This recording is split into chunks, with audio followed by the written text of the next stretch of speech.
guys, what's up? Hope everybody's doing good out there today. Just man, been busy today. Had to go down to Joplin and see Dad in the hospital. Or he's still in the hospital trying to get his medication straightened out before he can get to back to rehab. So I've been over there taking care of his yard, seeing him, and heading over to pick up Elijah now. And drove past the bank there, and I saw it was 100 degrees out, and it gave me the idea for today's video, and that is, why do bass move shallow during the hottest time of the summertime? And I'm going to give you guys some tips, what I found out about that scenario. It sort of goes against what a lot of people think bass should be doing in the summertime, but it's a reproducible, predictable pattern that they have. And first of all, it's like, let's talk a little bit about the seasonal movements of bass in the summer to get up to August, where we're at now. Normally, for the most part, the post spawn is considered, late May and June in most parts of the country.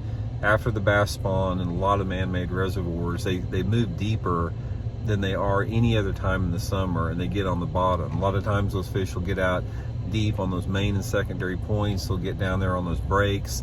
That's when you hear these guys catching these big mega bags, fishing offshore, deep cranking, that type of stuff. And normally by about the first part of July, those fish start to break up a little bit that are out on those deeper structures, and they start to spread out a little bit. There's still fish out there, but there's more fish that begin to suspend. There's more fish that start to chase shad and just break up those schools a little bit. And then as you get into August, which we're getting into right now, normally this is the time of year that the water temperatures are the hottest.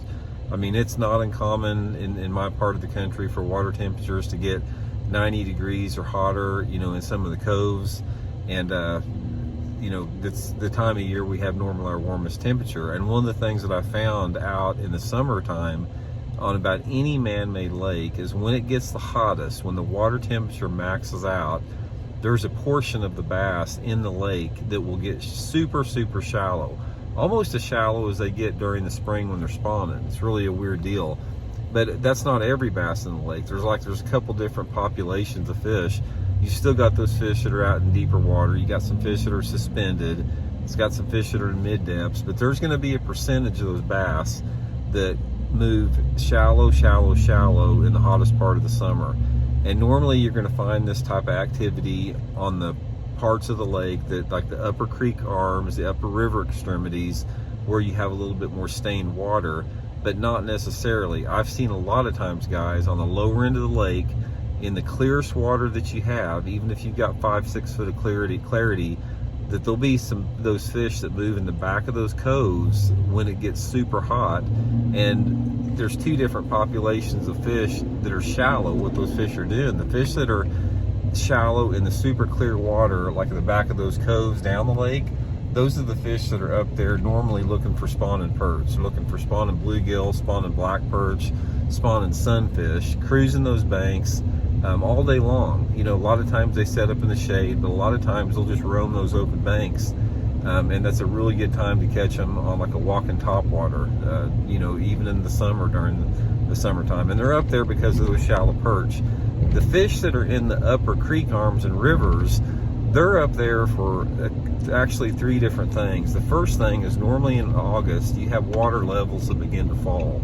And once you have falling water levels in those upper creek reaches, it sort of sucks those bass onto whatever available shallow cover is in those reaches.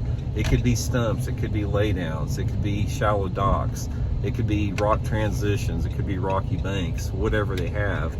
And normally that is going to be best when you have those areas that are mixed with the most off-colored water on the lake.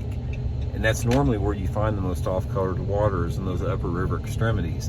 I think of what a lot of things that happen, why those fish are up there this time of year when it's super, super hot, is you've got better oxygen content, you've got shad that start to move back in there, and then you have the combination of the optimum water clarity and the shallow water cover. So that just puts a lot more fish shallow, and it puts them active shallow. And that's why, in August and September, that's the time that I like to do shallowest when I'm fishing these lakes. And that stays even all the way up into September. And it sort of goes against, what would be your, not a common way of thinking, but would make would make the most rational sense, is that you feel that when the water was the hottest, those fish would want to move deeper to get to more of an optimum water temperature. And if the water's fallen, you'd feel like they'd want to move away from that shallow water, but that's not the case, because I don't think, just because we relate a certain comfort range in water to our own body temperatures, you have to remember bass is a cold-blooded creature, so they can adapt to the water temperatures a lot different than we do. They perceive water temperature, variations different than a warm-blooded creature like ourselves. And like I said, and then, between the cover and the oxygen contents, it just puts a lot of those bass shallow. But guys, what I'm trying to tell you, from now until September, if you don't like fishing deep, this is a great time of year to move up and fish super shallow. I'm talking about water depths that are less than 3 or 4 foot. It doesn't matter what part of the lake that you're fishing, there's always going to be a population of those fish to be caught.